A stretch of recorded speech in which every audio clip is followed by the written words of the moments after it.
दशकं 38 श्रीकृष्ण अवतारः मोक्षाब्दिरागम् आनन्दरूप भगवन्नयितेऽवतारे प्राप्ते प्रदीप्त भवदङ्गनिरीयमानैः कान्तिव्रजैरिव गणागणमण्डलैर्द्याम् आवृण्वति विरुरुचे किल वर्षवेला आशासु शीतलतरासु पयोदतो यैः आशासिताप्तिविवसेषु च सज्जनेषु नैषा करोदय विधौ निशिमध्यमायां क्लेशापहस्त्रिजगतां त्वमिहा विरासीः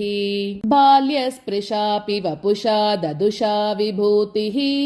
इद्यत्किरीटकनकाङ्गतहारभासां शङ्खारिवारि जगदा परिभासितेन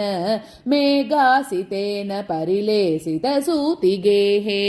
वक्षस्थले सुकनिलीन विलासि लक्ष्मी मन्दाक्षलक्षितकटाक्ष विमोक्षभेदैः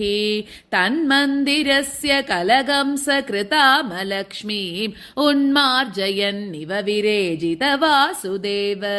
शौरिस्तु धीरमुनिमण्डलचेतसोऽपि दूरस्थितं वपुरुदीक्ष्य निजेक्षणाभ्याम् आनन्दबाष्पपुलकोद्गमगद्गदात्रः तुष्टावदृष्टिमकरन्दरसम्भवन्तम् देव प्रसीद परपूरुषतापवल्ली निर्लूनिदात्र समनेत्र कलाविलासिन् केदानपा कुरु कृपा गुरुभिः कटाक्षैः इत्यादि तेन मुदितेन चिरं नुतो भूः मात्रा च नेत्र सलिलास्त्रितगात्रवल्या स्तोत्रैरभिष्टुतगुणः करुणालयस्त्वं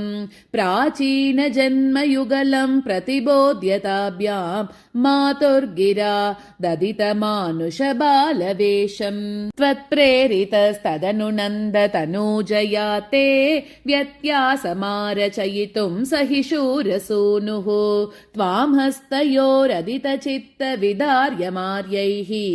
अम्बोरुहस्तकलहंस किशोररम्यम् जाता तदा पशुपसद्मणि योगनिद्रा